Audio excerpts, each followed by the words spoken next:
여러분들 안녕하십니까?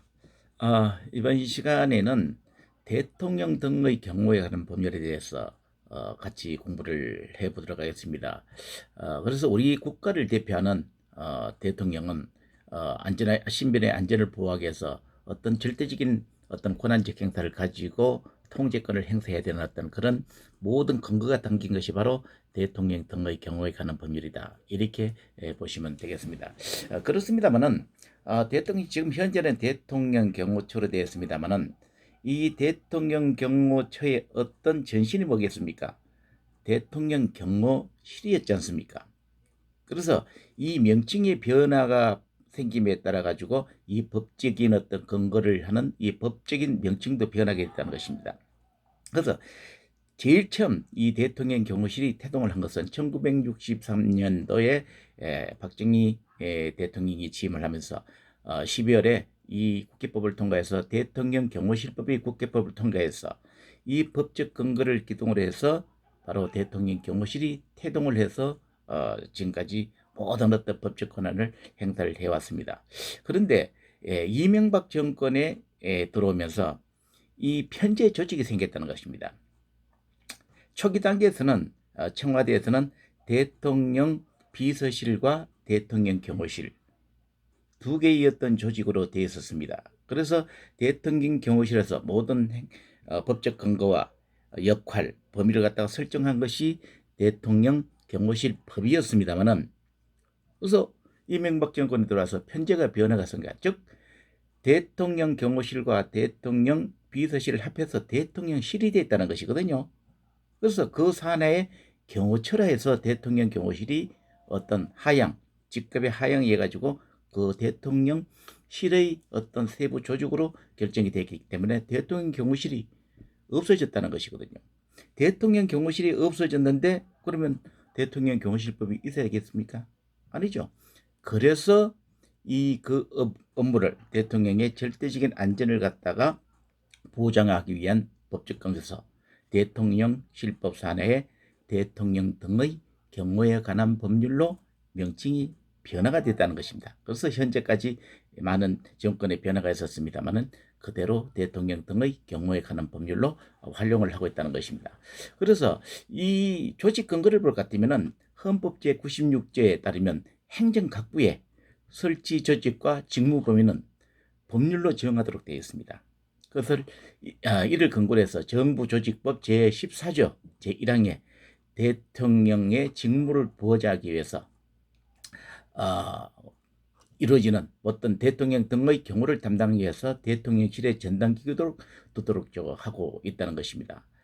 이에 따라서 대통령실의 경호처의 전리 근거로서 대통령 등의 경우에 관한 법률이 이에 규정하고 있는데 정부조직법 제 14조 3항에 따라서 대통령 등의 경호를 담당하기 위해서 경호처를 두고 경호처장을 두면서 처장은 경호에 관한 사무를 총괄적으로 하고 소속 공무원을 지휘 감독하도록 이 법안에 모든 것이 명시가 되어 있다는 것입니다. 그래서 이 법의 어떤 작용 근거를 볼 것 같으면은 이 대통령은 국가 원시 수행과 동시에 외국에 대하여 국가를 대표하게 되어 있지 않습니까? 그리고 행정권은 대통령을 수반을 하는 정부에 속하게 되었습니다. 그래서 이에 따라서 대통령에 대한 어떤 위해 발생한 국가 안전보장과 밀접한 관계를 맺고 이를 위해서 대통령에 대한 경우는 권력적 작용으로서 경구구역 내에서 국민의 기본권과 관련해서 이를 제한하기 위한 근거가 필요하다. 이렇게 규정을 하고 있습니다. 그래서 헌법 제37조 2항에 따르면 국민의 모든 자유와 권리는 국가 안전보장 그리고 질서유지 또는 공공복리를 위해서 필요한 경우에 한하여 법률로서 제한하고 할 수 있고 제한하는 경우에도 자유와 권리의 본질적인 어떤 내용을 침해할 수 없다고 했습니다. 그래서 대통령 등에 대한 경우작용은 국가 안전보장을 위한 기본권 제한작용으로서 헌법 제37조 2항에 따라서 이에 대한 근거법률로서 대통령의 경우에 관한 법률이 존재하게 됐다. 이렇게 보시면 되겠습니다. 그래서 우리 국민들은 어떤 자기의 어떤 민주사회에서 자기의 어떤 권리를 갖다 침해당하지 않는 그런 상황에서 제한을 받지 않습니다만은 대통령 등의 경우에 가는 범위에서는 이 국민들의 어떤 기본들을 일부 침해를 할 수 있는 어떤 통제권을 행사할 수 있는 어떤 여러 가지 규정을 갖다가 설정을 해놨다는 것이거든요.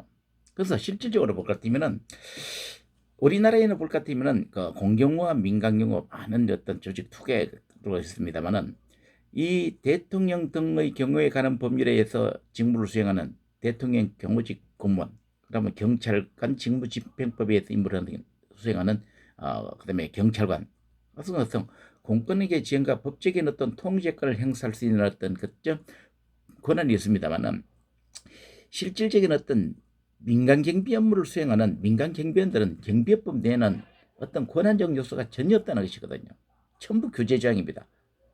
배치 신고를 하지 않았을 때는 어떤 처벌을 받고, 그다음 위법적인 행동을 했을 때 어떤가, 임원의 어떤 결집격 사유는 어떤 것이고, 이런 어떤 규제 조항밖에 없거든요. 실질적으로 할 수 있는 것은 뭡니까? 정당방위, 자구책을 강구하고 현행범에 대한 체포, 이런 것이단 말입니다. 그래서 제 개인적인 생각은 대통령 등의 경우에 관한 법률, 공권력의 지원과 법적인 어떤 보장을 받고 있는 이 경호직 공무원들은 어떤 자기 담당 구역의 책임의 원칙에서 업무의 어떤 분할적 개념에서 그 자기 담당 구역을 하고 통제권을 행사할 수 있습니다만은 민간 경원들은요, 이런 어떤 공권력의 지원과 법적인 보장을 받을 수 없기 때문에 어떤 의미에서는 공경무 요원보다도 어떤 10배, 20배 이상의 불확실한 상황 속에서 권한을 갖지 않고 통제권을 가지지 않는 상황에서 임무를 수행을 하고 있기 때문에 어떤 의미에서는 공경호 요원보다도 민간 경호 요원들이요 훨씬 더 자질과 능력이 있어야 되지 않느냐, 이렇게 생각을 하고 있습니다. 왜? 통제권이 없고 공권력의 지원을 받을 수 없는 그런 어떤 환경 속에서 임무를 수행을 하기 때문에 다양하게 발생되는 있는 상황을 갖다가 직접적으로 또 그 인기응변에 의해 가지고 임무를 수행해야 되는 것 때문에, 그리고 복합적인 일을 하지 않습니까? 어떤 데는 운전도 하고 수행도 하고 비서직 업무도 하고 야간 업무도 하고 다양하게 이루어지는 어떤 그런 상공 요소가 있기 때문에 민간 경호원들은 굉장히 어떤 의미에서는 공경호 요원보다도 환경이 좋지 않은 상황, 법적인 어떤 통제권을 행사할 수 없는 상황에 타고 있다, 이렇게 보시기 때문에 더 많은 어떤 능력과 자질을 갖춰야 될 필요가 있지 않느냐, 이렇게 생각을 하고 있습니다. 그래서 뭐 그렇습니다만은 우리 경호 관련 법률 중에서 정부 조직법 중에서도 가장 상위법이 바로 이 대통령 등의 경우에 관한 법률이기 때문에 과연 여기에 있는 내용들은 어떤 내용이 있으며 어떤 법적 권한을 가지고 우리 대통령 경호직 공무원들은 임무를 수행하고 있는지를 갖다가 우리 한번 보도록 하겠습니다. 그래서 제 얘기했습니다만은 이 대통령 등의 경우에 관한 법률의 목적은 대통령 등의 경호를 효율적으로 수행하기 위해서 경호의 어떤 조직과 직무 범위와 그 밖에 필요한 사항을 모두 규정함을 목적으로 하고 있다는 것입니다. 그래서 이 정의는 이 경호라는 것은 경호 대상자의 생명과 재산을 보호하기 위해서 신체에 가해지는 위해를 방지하고 또는 제거하고 특정한 지역을 경계 순찰 방비하는 모든 안전 활동이다 라고 지금 되어 있습니다만은 1963년도에 대통령 경호실법이 태동을 했을 때는 이것을 통합적인 것이 아니고 호위와 경비를 두 개를 분리를 했다는 것이거든요. 호위라는 것은 신체적 어떤 의미가 굉장히 많고요. 신체에 나타날 수 있는 각종 위해상을 근접해서 방지 또는 제거하고, 그 다음에 경비라는 것은 재산적 범위, 지역적 범위가 굉장히 많았습니다. 그래서 경호 대상자의 생명과 재산을 보호하기 위해서 특정한 지역을 경계 순찰 방비하는 안전활동, 즉 경비적 개념이죠. 그래서 이렇게 분리를 했습니다만은 2015년도에 이것을 통합적으로 해서 호위와 경비로 구분을 하지 않고 모든 생명과 재산을 보호해주는 모든 안전활동을 바로 이 경호다라고 정의를 갖다가 내렸습니다. 그리고 이제 경호구역이라는 것입니다. 초기 단계에서는 이 경호구역이라는 것이 없었습니다만 경호구역이라는 것은 소속 공무원과 관계기관의 공무원들로서 경무 업무를 지원하는 사람이 경무 활동을 할 수 있는 어떤 그 구역을 말하는 것입니다. 그래서 이것도 이 어떤 특정한 경계무를 수행할 때는 우리가 이제 뭐 일반적으로 삼중 경우의 원칙, 안전구역과 경비구역과 경계구역을 설정하는데 그것이 너무나 확대가 됐을 때는 일반 국민들의 어떤 자유를 통제할 수 있는 것이고 그다음에 또 국민들에게 불편을 줄 수 있는 여건이 되기 때문에 어떤 구역에 대한 어떤 용의를 이 대통령 등의 경우에 관한 법률에 정의를 내려놨습니다. 그리고 관계기관이라는 것은 경호처가 경호 업무를 수행함에 있어 가지고 필요한 자원과 협조를 요청하는 국가기관, 지방자치단체를 갖다가 말하는 것입니다. 그래서 이것은 이제 나중에 대통령 등의 경우에 관한 법률의 세부 내용에서 다시 설명을 하도록 하겠습니다. 즉 공무원의 협조와 지방자치단체 협조를 받을 수 있는 어떤 그런 여건이 있기 때문에 그 내용에 대해서는 다시 설명을 드리도록 하겠습니다. 그래서 이제 우리 대통령 경호처의 설치는 설치적 근거를 볼 것 같으면은 정부 조직법 제14조 사망에 따라서 대통령 등의 경호를 담당하기 위해서 대통령 경호처를 둔다는 어떤 설치 법적 근거가 있고요. 경호처에는 경호처장을 두고 정무직보로 하게 되어 있고 처장은 경호에 관한 사무를 총괄하고 소속 공무원을 갖다 지휘 감독하게끔 되어 있습니다. 그래서 이 법에 볼 것 같으면은 이 세부적인 내용에서 볼 것 같으면은 제4조에 볼 것 같으면은 이 대통령 일반 어떤 뭐 저기 공경호에서는 군과 경찰 같은 경우에는 전체 국민을 대상으로 하고 있습니다만은 이 대통령 경호처는 대통령 등의 경우에 관한 법률에는 이 대통령 경호직 공무원들이 보호, 경호를 해야 될 어떤 대상을 갖다가 법적으로 규정을 하고 있습니다. 그 규정을 볼 것 같으면 첫째는 현직 대통령과 그 가족이 있죠. 두 번째는 대통령 당선인과 그 가족. 이건 뭐냐면 대통령으로 당선이 확정된 자. 예를 들어서 뭐 대통령 선거가 있을 때 됐습니다. 그래서 뭐 전년도 12월 달에 대통령 선거가 있고 내년 2월 25일까지 이제 대통령이 취임식이 있다. 그렇습니다만 대통령이 확정이 됐습니다만 실질적으로 취임식을 하지 않았기 때문에 대통령이 아니지 않습니까? 그래서 대통령 선거가 있을 때는 대통령 경호처에서는 전담반이 형성이 됩니다. 대통령이 당선이 돼서 그 다음에 취임할 때까지 대통령 임무를 수행해야 될 그분을 경호를 할 전담반이 형성이 되어 있습니다. 그래서 대통령으로 당선이 확정되고 대통령은 취임을 하지 않았습니다만은 취임을 할 당선자와 그 가족에 대한 경호 임무도 대통령 경호처에서 임무를 수행을 하고 있습니다. 그리고 이제 세 번째는 본인의 의사에 반하지 아니하나 나는 뭐 도저히 경호를 받지 않겠다 이런 어떤 자기 본인의 의사에 반하지 아니하는 경우에 한정해서 퇴임 후 현직 대통령은 퇴임 후 10년 이내 전직 대통령과 그의 배우자 및 자녀 다만 이제 대통령 임기가 만료 전에 퇴임한 경우와 재직 중 사망한 경우의 어떤 경호 기간은 그로부터 5년으로 하고 퇴임 후에 사망한 경우의 경호기간은 퇴임일로부터 기산해서 10년을 넘지 않은 범위에서 사망 후 5년으로 하게끔 법으로 규정을 하고 있습니다. 그 다음에 이제 대통령 권한대행과 그 배우자를 하게 됐죠. 그래서 우리나라에서는 몇 분의 대통령 권한대행자가 있었죠. 박정희 대통령께서 김재기의 또 총탄에 석을 하신 국무총리로 하던 최규하 대통령, 그 다음에 노무현 대통령에서 탄핵을 당하게 직전 기록에 됐을 때 하던 고건 국무총리, 그 다음에 최근 박근혜 대통령께서 탄핵을 당하기 직전에 한 어떤 국무총리, 이 세 분의 어떤 대통령 권한대행과 그 배우자들은 대통령 경호처에서 경호 임무를 수행하게끔 되었습니다. 그리고 다섯 번째는 대한민국을 방문하는 외국의 국가원수 또는 행정수반과 그 배우자는 대통령 경호처에서 임무를 수행하고요. 그 밖에 경호처장이 경호가 필요하다고 인정하는 내부 요인은 대통령 경호처에서 임무를 수행을 하고 있도록 하게 되었습니다. 그 다음에 이제 초기당의 대통령 경호실법에서는 이 경호 구역에 대한 어떤 지정이 없었습니다만은 이 대통령 등의 경우에 관한 법률에서는 경호구역의 지정이라는 내용이 있습니다. 경호처장은 경호 업무의 수행이 필요하다고 판단되는 경우 경호구역을 지정할 수가 있다는 것입니다.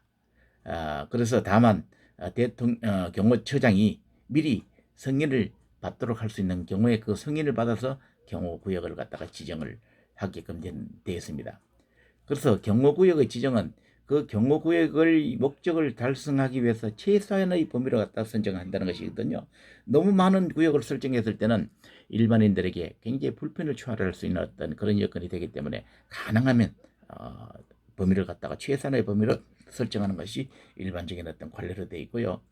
그 다음에 소속 공무원과 관계기관의 공무원으로서 경호업무를 지원하는 사람은 경호 목적상 불가피하다고 인정되는 상당한 이유가 있는 경우에 한해서 경호구역에서 질서유지라든지 교통정리, 그 다음에 검문, 검색, 출입 통제, 위험물 탐지 및 안전조치 등을 위한 구역을 갖다가 필요한 안전활동을 할 수 있게끔 되어 있다는 것입니다. 그 다음에 다자간 정상회의의 어떤 경호와 안전관리에 대한 어떤 내용도 이 법안에 설정이 됐는데요.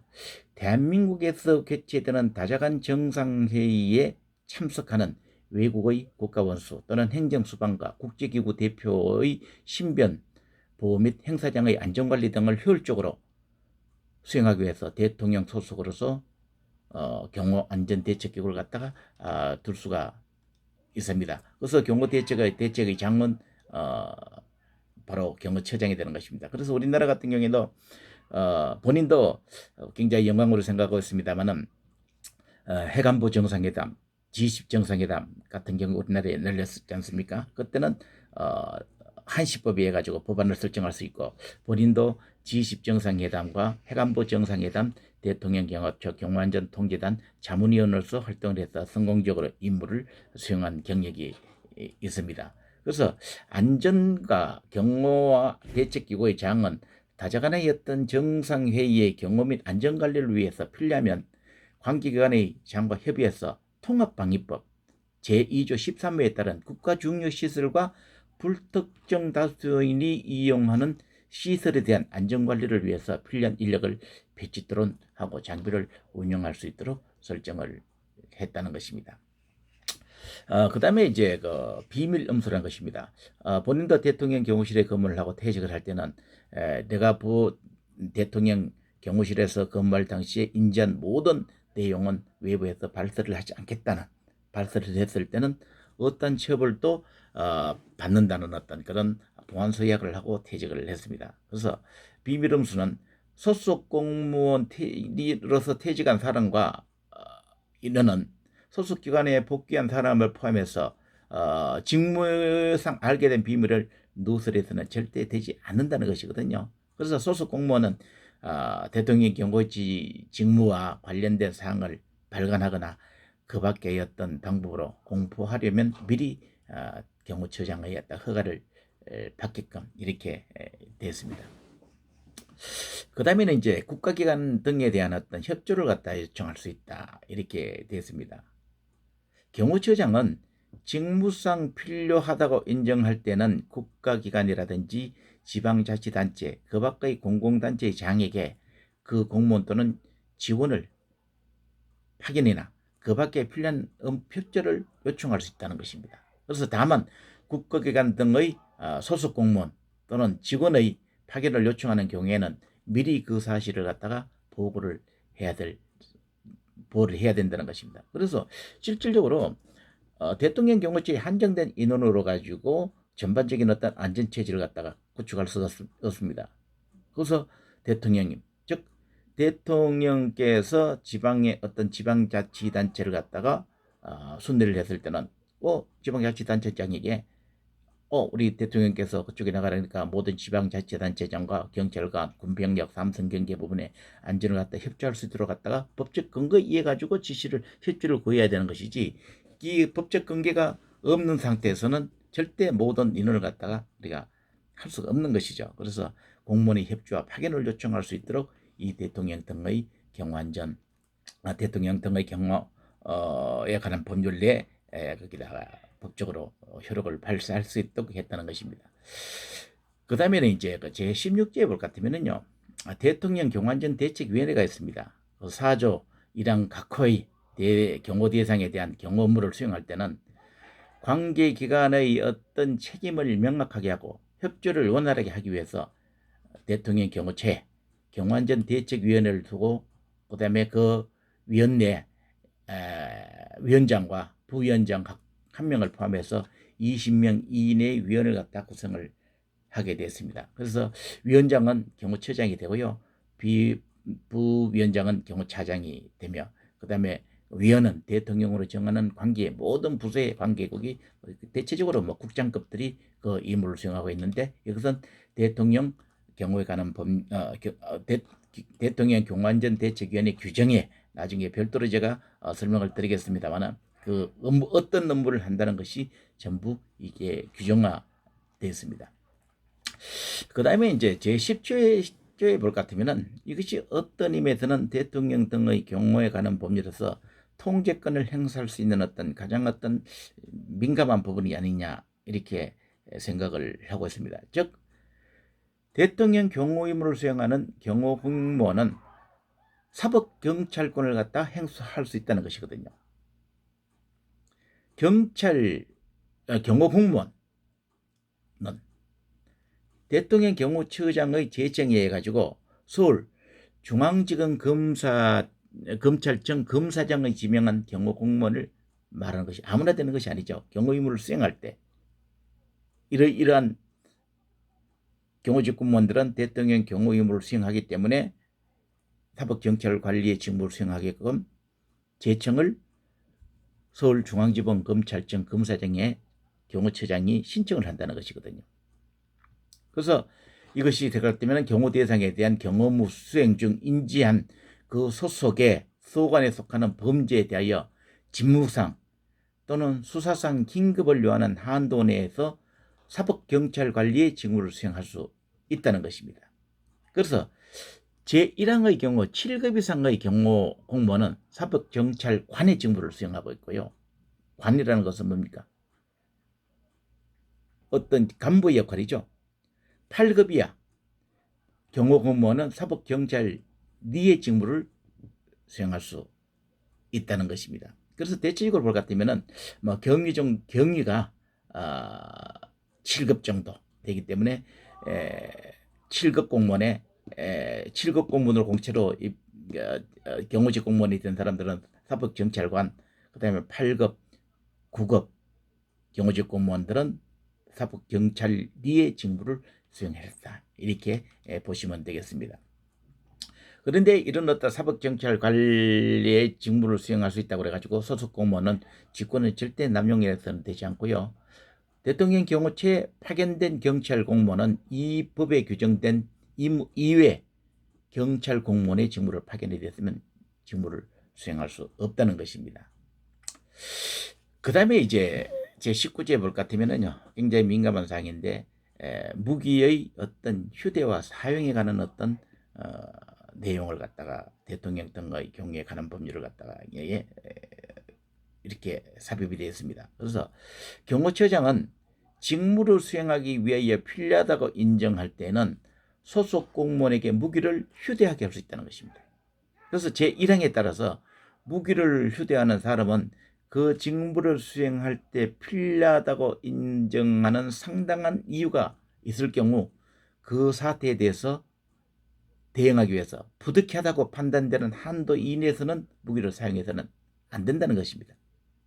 그래서 과잉적으로 무기 사용을 남용해서는 안 된다는 것이거든요. 어떤 중대한 범죄가 발생됐을 때 도저히 이 무기가 총기가 아니고는 그 상황을 갖다가 효율적으로 처리를 할 수 없다고 판단할 시에만 총기를 사용하다는 굉장히 애매한 법적 권한을 갖다가 설정을 해놨습니다. 그래서 그 세부 내용을 볼 것 같으면은 형법 제21조 제20에 따른 정당 방기와 긴급 피난에 해당될 때, 두 번째는 4조 1항의 각호의 경호 대상에 대한 경호무 수행 중에 인지한 그 소관에 속하는 범죄로 사형 또는 무기 또는 장기 3년 이상의 징역 또는 금고에 해당하는 범죄를 범했다거나 범하였다고 의심할 만한 충분한 이유가 있는 사람이 소속 공무원의 직무집행에 대항한다든지 도피하려고 할 때, 또는 제3자가 그를 도피시키려고 소속 공무원에게 항거할 때 이를 방지하거나 체입하기 위해서 무기를 사용하지 아니하거나 다른 방법이 없다고 인정되는 상당한 이유가 있을 때, 이게 굉장히 애매하지 않습니까? 우리 뭐 경고 공무원이 어떤 뭐 검사나 판사가 아님자 있고 3년 이상 무기징역 이상 있던 어떤 것을 갖다 우리가 판단할 수 없지 않습니까? 이는 뭐냐? 도저히 중대한 범죄가 발생이 되는데, 즉 갑자기 총을 현행범에서 총을 쏜 사람이 있다든지 총을 쏘고 피를 갖다 범벅이 돼서 그 지역을 도주를 한다든지 했을 때 도저히 총기가 아니고 제2, 제3 공해가지고 범인의 흉기를 난동을 부른다든지 살인을 했다든지 그것은 중대범죄지 않습니까? 그런데 그 상황을 제지를 하는 데 있어 가지고 도저히 총기가 아니고는 그 상황을 갖다가 해결하지 못한다고 판정된 데 한해서만이 총기를 사용하다. 굉장히 예매한 것이죠.